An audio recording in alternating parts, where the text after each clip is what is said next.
I stared at my phone screen, my face circled in red like a target, while my daughter-in-law asked her followers who they'd erase from our family. The comments poured in like poison, each laugh, each cruel agreement feeling like a slap across my 68-year-old face. So I typed back the words that would change everything. The house you're living in isn't your husband's, it's mine. And I just voted to erase you from my property. Then I added, if you're watching this, subscribe and let me know where you're watching from. Now, let me tell you how I got here. I was sitting in my car outside what everyone thought was my son's house, holding the deed that proved otherwise. It all started with what should have been a family celebration. David, my 42-year-old son, had just gotten a promotion at his accounting firm. Stephanie, his wife of 15 years, decided this called for a family photo. The perfect chance to share her triumph on social media. You know how it is these days, nothing counts unless it's posted for the world to see. Martha, stand over there, Stephanie directed, pointing to the far edge of our little group.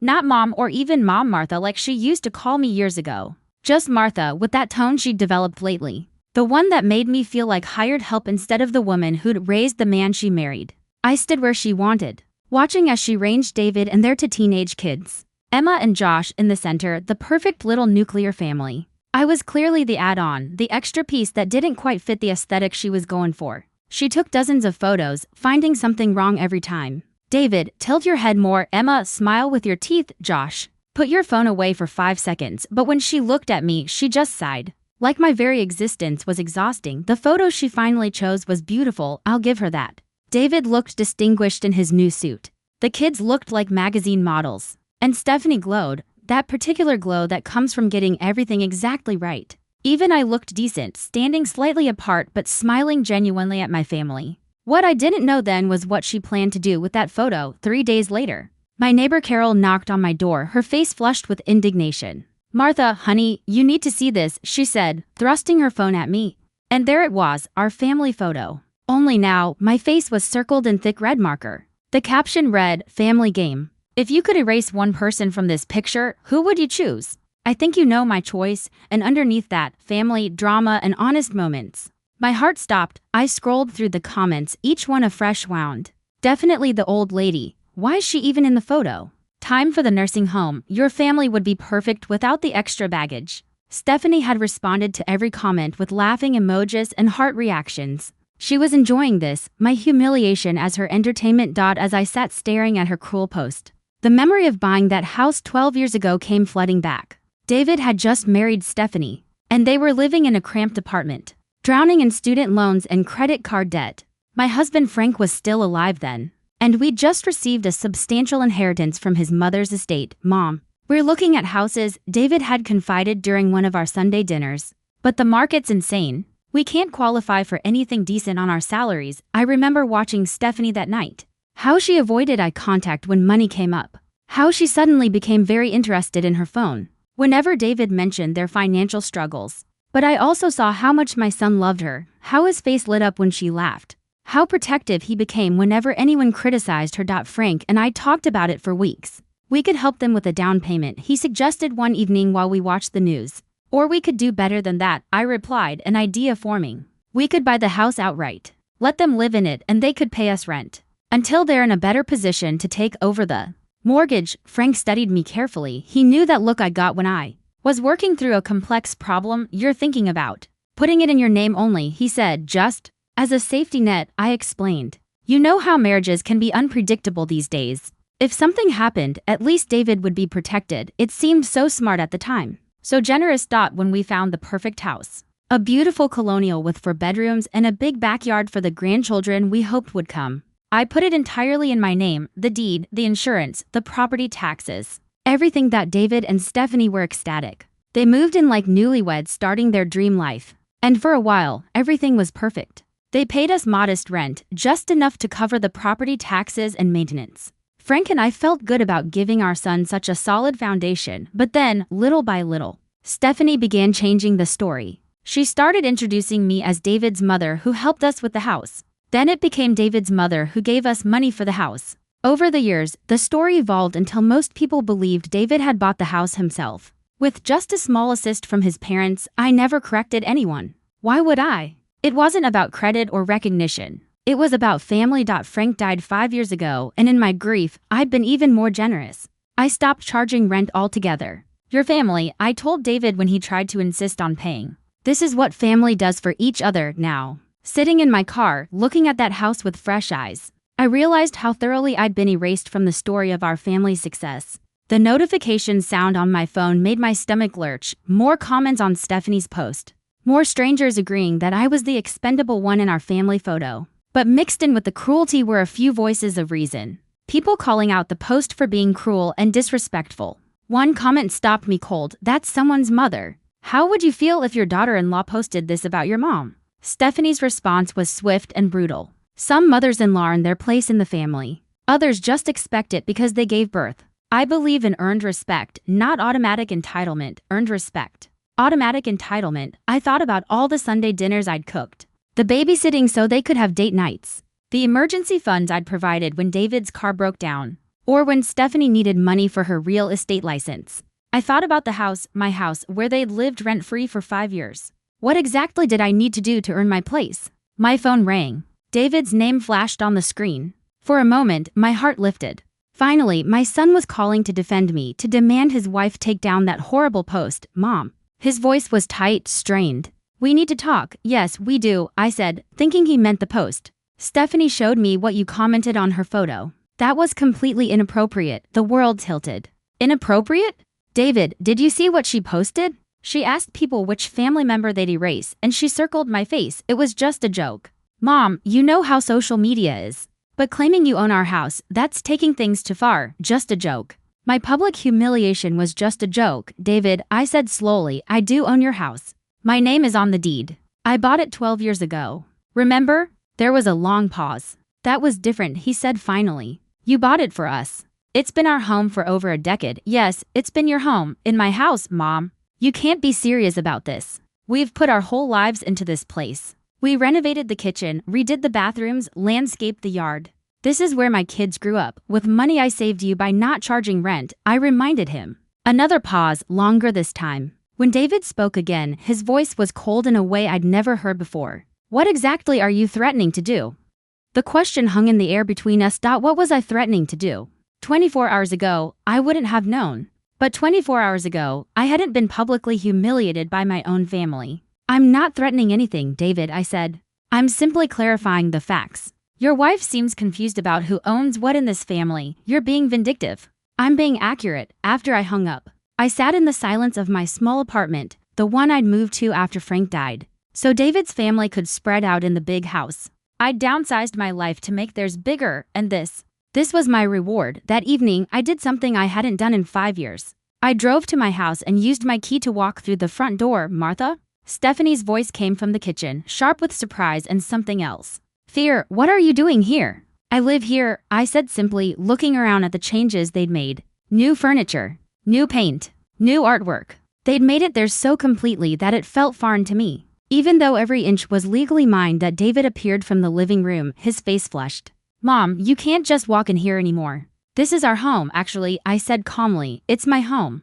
You live in it. Stephanie stepped closer to David. A united front against the crazy old lady who'd clearly lost her mind. This is ridiculous. You haven't lived here in 5 years, but I've owned it for 12, I replied, pulling out my phone. Would you like me to show you the deed? It's all very clearly documented. The teenagers, Emma and Josh, appeared in the doorway, drawn by the raised voices. They looked confused and uncomfortable, the way kids do when the adult world suddenly becomes unstable. Grandma Martha, Emma ventured. Is everything okay? Before I could answer, Stephanie turned to the kids. Go upstairs. The adults need to talk. The way she said adults made it clear she didn't include me in that category. I watched my grandchildren retreat upstairs, probably heading straight to their rooms to text their friends about the weird drama happening downstairs. Look, David said, lowering his voice. I understand you're upset about the social media thing. Stephanie probably went too far, but you can't use the house as some kind of weapon. I'm not using anything as a weapon, I said evenly. I'm simply asserting my rights as the property owner. Stephanie crossed her arms. Fine, you want to play legal games? We've been living here for 12 years. We've improved the property significantly. We have tenant rights, and we have sweat equity. You can't just kick us out. I almost smiled at her confidence. Actually, I said, as my lawyer explained to me this afternoon, since you've never paid rent and there's no formal lease agreement, you're considered guests in my home. I can ask you to leave with 30 days notice." The color drained from both their faces. "You called a lawyer?" David's voice was barely a whisper. "I called Robert Patterson," I said calmly. "He handled your father's estate, so he's familiar with our family's financial arrangements. Very thorough man." Stephanie's mask started to slip then, the sweet social media persona cracking to reveal something much harder underneath. "You bitter old woman," she spat. "You can't stand that we're happy, that we've built something beautiful here. What you've built," I said quietly, "is a life on my foundation. And apparently, you've built it while mocking the woman who made it possible." David looked between us, clearly torn. "Mom, please, let's all just calm down and figure this out." Stephanie apologized for the post. "Mom, let's talk about making this house thing official somehow." But I was done being the reasonable one, the accommodating mother who always bent to keep the peace. "The house thing is already official, David," I said. "It has been for 12 years. What's new is that I'm no longer pretending otherwise." The next morning, Robert Patterson's office felt like a sanctuary. At 73, he'd been practicing law longer than some people had been alive. And his quiet confidence was exactly what I needed. "Martha," he said, reviewing the files spread across his mahogany desk, "you're in an interesting position. Legally, you're absolutely within your rights. Practically, this is going to get messy." "How messy?" I asked. He leaned back in his leather chair, studying me over his glasses. "Your son and daughter-in-law have lived in that house for 12 years. They've made improvements, established residency, built their lives there. While they don't have legal ownership, they do have what we call equitable interests. Meaning, they can't claim ownership, but they can argue they deserve compensation for improvements, or time to relocate, or a right of first refusal if you decide to sell." I thought about the renovated kitchen, the finished basement, the deck David had built himself 2 summers ago. "And what do I owe them for improvements to my property?" Robert smiled, the first time I'd seen him do that since I arrived. "That's where it gets interesting. Since they made those improvements without your written consent, and since they haven't been paying rent or property taxes, they have very little legal standing to demand compensation." "So," I said slowly, "I could ask them to leave with proper notice." "Yes," he nodded. "But Martha, I have to ask, is this really what you want? This will likely destroy your relationship with your son." I thought about Stephanie's post, the comments calling me extra baggage, my son accusing me of being vindictive for simply stating facts. "Maybe that relationship is already destroyed," I said quietly. Robert pulled out a fresh legal pad. "Tell me what you want to accomplish here." For the next hour, we discussed options. I could evict them. I could sell the house and force them to relocate. I could establish a formal lease agreement with market rate rent. Or I could transfer ownership to David with or without compensation. "There's one more thing," Robert said as our meeting wound down. "I've been reviewing your late husband's estate records for another matter, and I noticed something interesting. When Frank inherited from his mother 12 years ago, there was more than just cash." He pulled out another file, thicker than the first. "There's a trust fund that was established for your son with you as the administrator. It's been growing with compound interest for 12 years. My breath caught. "How much?" "As of last month's statement," he said, glancing at the page. "Just over $400,000. I stared at the number in disbelief. David had a trust fund, a substantial trust fund that I'd been managing without really paying attention, authorizing the bank to reinvest the dividends and interest automatically. Frank never told David about this. The trust documents indicated it was meant to be revealed when David turned 45, or in the event of my death, whichever came first. David turns 43 next month. A plan began forming in my mind.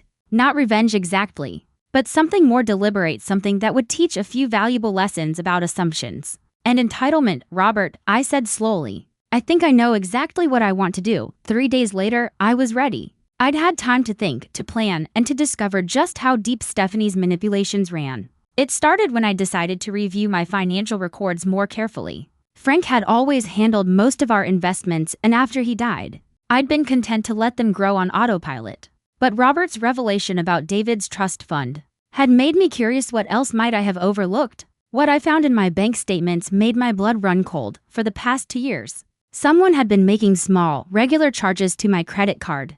Nothing huge, nothing that would trigger a fraud alert. $50 here, $30 there. A subscription service, a few online purchases, some app downloads. The charges came from different merchants, but they all traced back to one source: Stephanie's phone. She'd been using my credit card number for her personal expenses. Carol, my neighbor, helped me piece together the timeline. I always wondered how Stephanie could afford those expensive handbags, she admitted as we sat in my kitchen surrounded by bank statements. David's a good accountant, but those purses cost more than my car payment. The deeper I dug, the worse it got. Stephanie had been presenting herself on social media as a successful real estate agent. But according to her license lookup, she'd only closed 3 deals in the past 2 years.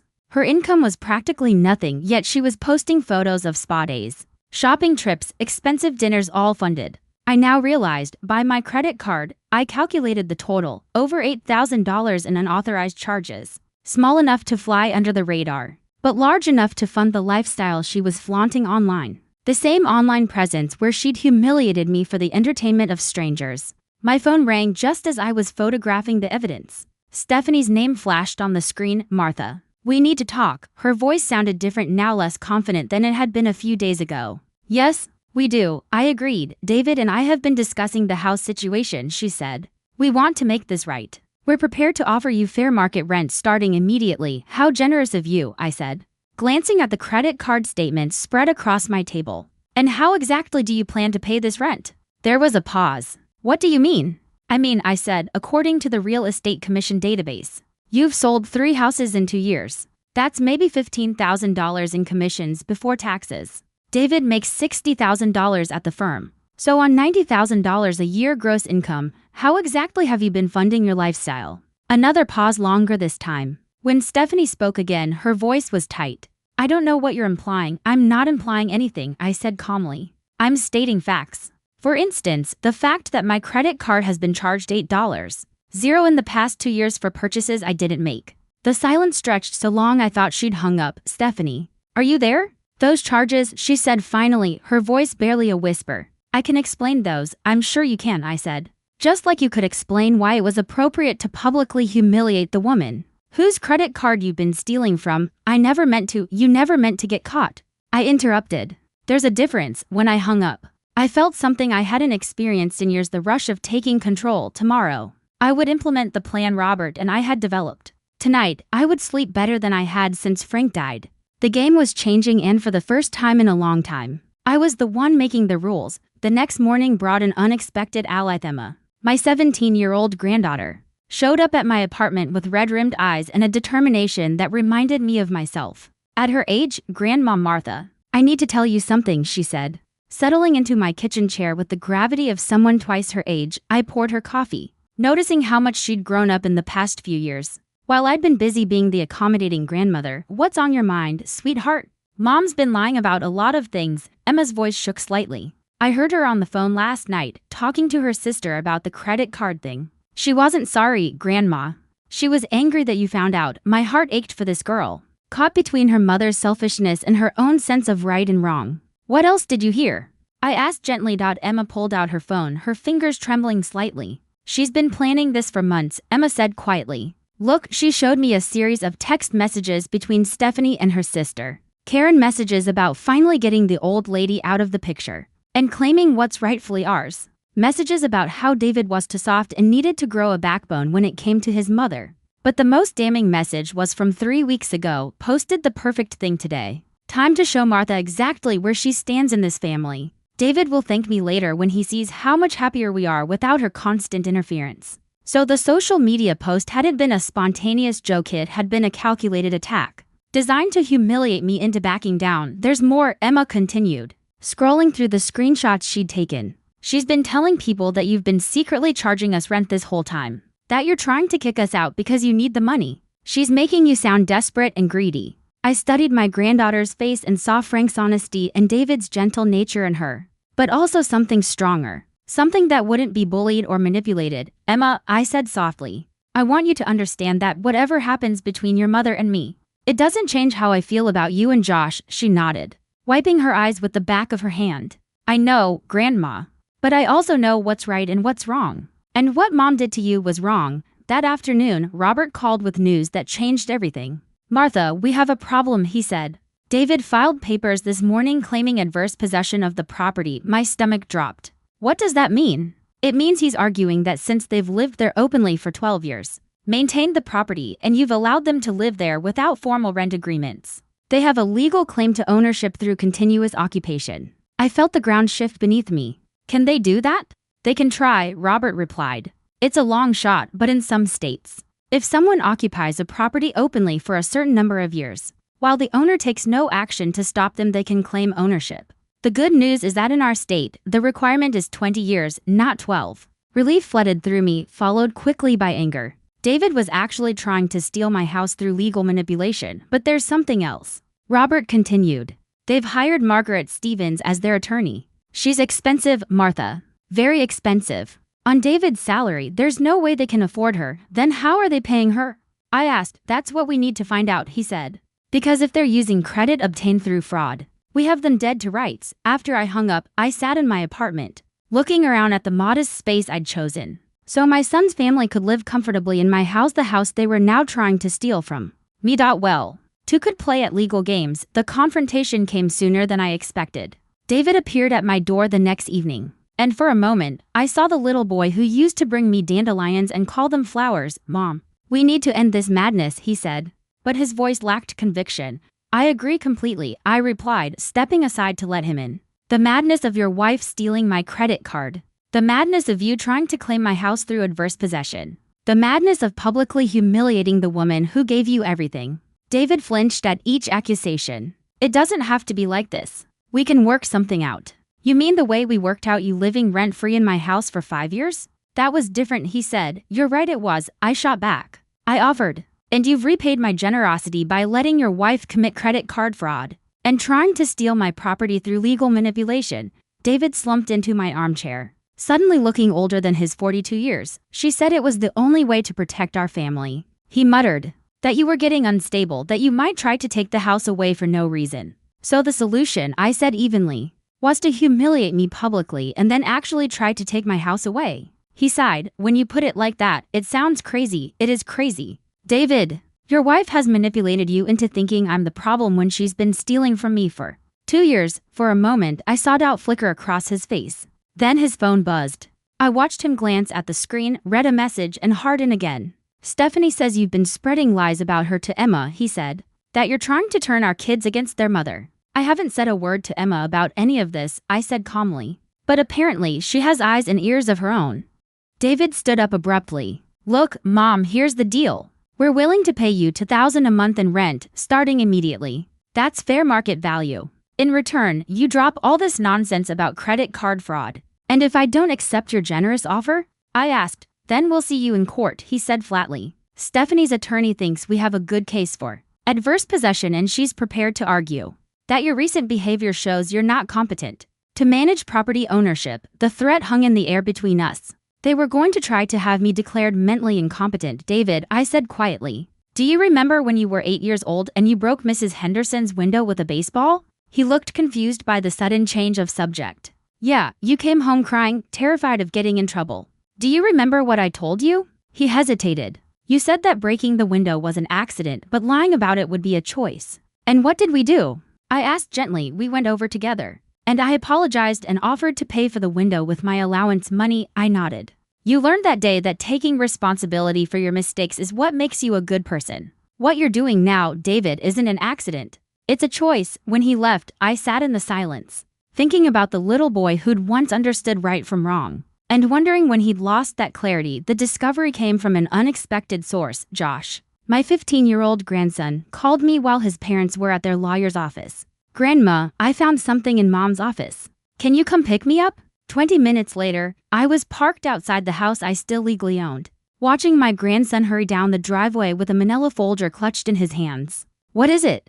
I asked as he climbed into my car. Mom's been keeping records of everything, he said, opening the folder to reveal meticulously organized documents, bank statements, credit card applications, even printouts of my social media accounts. I stared at the papers in disbelief. Stephanie had been systematically documenting my life, my finances, my online activity. There were notes in her handwriting, analyzing my spending patterns, my social interactions, even my health information gleaned from public posts about doctor's appointments. Josh, where did you find this? In her desk, he said, in a folder labeled M. Jenkins Strategy. Grandma, there's more. She's been applying for credit cards using your information. My blood ran cold as Josh showed me copies of credit applications all bearing my name and social security number. But with Stephanie's email address and phone number, how many cards are we talking about? 6 that I found. And look at this, he pulled out a sheet of paper covered in calculations. She's been planning to max them all out and then claim identity theft when the bills come due. The scope of Stephanie's fraud was breathtaking. She hadn't just been stealing small amounts. From my existing card, she'd been building an entire identity theft scheme, planning to destroy my credit while enriching herself. There's something else, Josh said quietly. She's been recording your phone calls. He showed me a smartphone app that had been logging and storing audio files. Every conversation I'd had with David over the past 6 months had been recorded and stored in Stephanie's cloud account. She told Dad that if you tried to cause trouble, she'd have evidence that you're losing your memory and saying crazy things. The manipulation was so thorough, so calculated that I almost admired its audacity. Almost. Josh, I need you to send me copies of everything in this folder. Already done, he said, showing me his phone. I took pictures of every page. Grandma, I'm really sorry about all this. Mom's been different lately. Meaner, even to me and Emma. I reached over and squeezed his hand. This isn't your fault, sweetheart. And you've been incredibly brave by showing me this. That evening, I called Robert with the new evidence. His reaction was immediate and intense. Martha, this is serious federal crime territory: identity theft, wire fraud, conspiracy. Stephanie could be looking at years in prison. What about David? Did he know? We'll have to determine that, he said. But Martha, there's something else. I ran some financial checks after our last conversation. That expensive attorney they hired, Margaret Stevens, her retainer alone is $50,000. Where did they get $50,000? That's what we need to find out, Robert said. Because if they used fraudulent credit to pay legal fees for a case designed to steal your property, that's another felony. As I hung up, I realized Stephanie had made a crucial mistake. In her eagerness to destroy me, she had documented her own crimes so thoroughly there was no way to deny them. The bombshell revelation came the next morning in Robert's office, delivered by a forensic accountant named Patricia Wells, who'd been quietly investigating David and Stephanie's finances. Double quotes, Mrs. Jenkins, Patricia said, spreading documents across the conference table. Your son and daughter-in-law have been busier than we initially thought. She pulled out a thick folder. 6 months ago, they opened a business called Jenkins Property Management LLC. On paper, it looks like a legitimate property management company. In reality, it's been used to funnel money from multiple sources. What kind of sources? I asked. Fraudulent loans, for starters. They've been using your property as collateral for business loans without your knowledge or consent. The house you own free and clear? They've borrowed against it 3 times in the past year. My head spun. How is that possible? Robert leaned forward. Because David had access to the property deed through your late husband's family documents, she explained. He's been forging your signature on loan applications. I could barely breathe as she continued. They've borrowed a total of $230,000 against your house. The money was funneled through the LLC to pay Stephanie's lawyer, support their lifestyle, and most interestingly, purchase another property. Another property? I repeated, my voice trembling. Patricia nodded. A vacation condo in Florida. Bought 8 months ago for $180,000 cash. I stared down at the papers, my mind spinning. While I'd been living modestly in my small apartment, they'd been using my home like their personal ATM to fund a secret getaway. There's more, Patricia went on. The trust fund your husband set up for David, someone's been making unauthorized withdrawals from that account too. Robert pulled out another stack of documents. $40,000 over the past year, he said grimly. All withdrawn by someone using David's power of attorney information. But I never gave David power of attorney over that trust, I said, stunned. Double quotes, no, Robert replied. But you did give him medical power of attorney when you had surgery last year. Someone's been abusing that limited authority to access your finances. The room fell into heavy silence. The truth was almost too much to take in. My own son, the boy I'd raised to know right from wrong, had been systematically stealing from me. For over a year. Finally, I asked, what are my options? Robert and Patricia exchanged a look. We can file criminal charges immediately, Robert said. Bank fraud, identity theft, forgery, elder abuse. The evidence is overwhelming. I could tell there was more. Or, I prompted, or, Robert said carefully. We can confront them with the evidence. See if they'll make full restitution and cooperate in reversing the fraudulent transactions. I thought of David's cold eyes when he'd threatened to have me declared incompetent. Of Stephanie's cruelty, her obsessive documentation meant to destroy my credibility. How long would they go to prison? I asked quietly. Patricia answered, David could face 5 to 7 years. Stephanie, given her role as the mastermind, could face 10 to 15. I closed my eyes. Emma and Josh flashed in my mind. Two innocent children who didn't deserve to grow up with both parents behind bars. But how could I ignore what they'd done? My son had stolen from me and tried to brand me insane to cover his tracks. I want to see them, I said finally. Both of them here tomorrow morning, Martha, Robert warned gently, once we reveal what we know. There's no going back, I looked him square in the eye. There's already no going back, Robert. That moment passed when they chose to steal from me. They arrived at Robert's office the next morning, looking like they were headed to a board meeting. David in his best suit, Stephanie in a designer dress I now realized I'd probably paid for. I hope this means you've come to your senses about the house, Stephanie said smoothly, settling into her chair. Oh, I've definitely come to my senses, I replied, watching as Robert placed the documents on the table. David's face drained of color when he saw the bank loan papers bearing his forged signature. Stephanie's composure cracked seconds later when she recognized the credit card applications. Under my name, this is all a misunderstanding, David stammered. Is it? I asked evenly. Please explain how you accidentally forged my signature on 3 separate loan applications. Using my home as collateral, Stephanie's voice turned sharp. You're a sick old woman trying to destroy her own family. We've done nothing but love and support you by stealing $400,000 from me? I interrupted. The number hung in the air like a bomb. Patricia had tallied it all: the fraudulent loans, the stolen trust money, the credit card fraud, the Florida condo. That's not what happened, David said weakly. But the conviction was gone from his voice. Then tell me what did happen, I said, my tone steady. Tell me how you accidentally opened a business in my name. How you accidentally bought a condo with money stolen against my house. We needed to protect ourselves. Stephanie snapped. You were getting old, making bad decisions. Someone had to think about the future, so you decided to steal my future to protect yours? I asked quietly. Robert cleared his throat. Mr. and Mrs. Jenkins, you need to understand how serious this is. We have proof of bank fraud, identity theft, elder abuse, and conspiracy. These are federal crimes and they carry real prison time. David's composure finally shattered. Mom, please, he said, his voice breaking.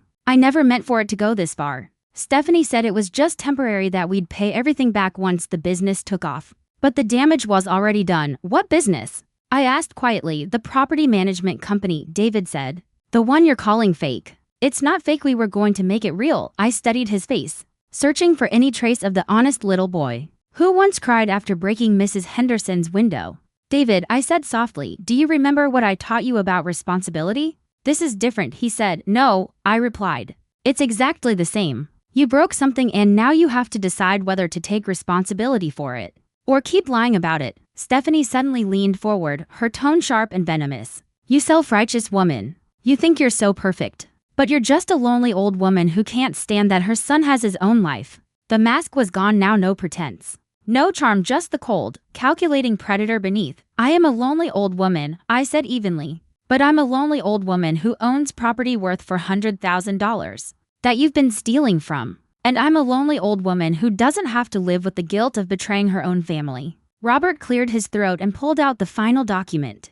Mrs. Jenkins has prepared an offer, he said. Full restitution of all stolen funds, immediate vacation of the house, dissolution of the fraudulent business, and cooperation in reversing all illegal transactions. In exchange, she won't file criminal charges. David's eyes flicked from me to Robert. And if we refuse? Then we file charges this afternoon, Robert said flatly. You'll likely be arrested by the weekend. David swallowed hard and glanced at Stephanie, whose defiance was beginning to crack. How long do we have to decide? You have until 5 o'clock today, Robert replied after they left. I sat in Robert's office feeling strangely hollow. Did I do the right thing? I asked quietly. He gave me a small, reassuring smile. You gave them a choice, Martha, the same kind of choice you gave David when he broke that window 35 years ago. At 4:30, my phone rang. David's voice was small, defeated.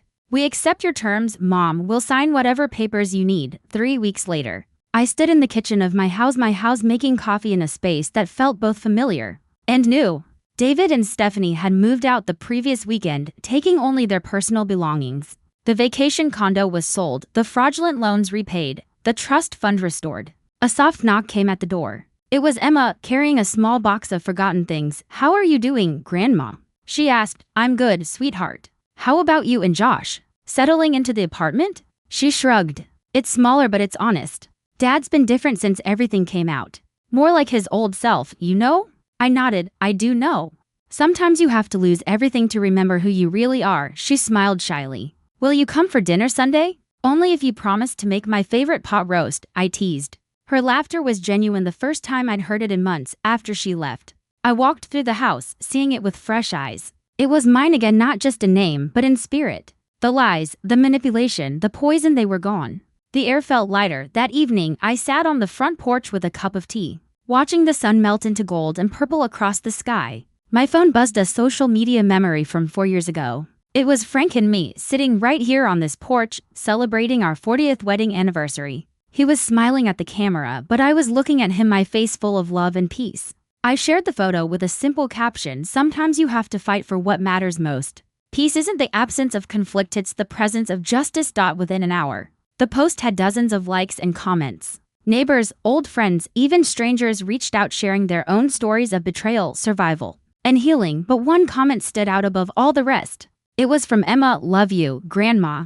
Thank you for teaching us that integrity isn't negotiable." I smiled, set my phone aside, and sat quietly in the fading light. The house was silent, but it wasn't empty. It was full of truth. And truth, I realized, is the most comfortable thing in the world to live with. Thanks for listening. Don't forget to subscribe and feel free to share your own story in the comments. Your voice matters.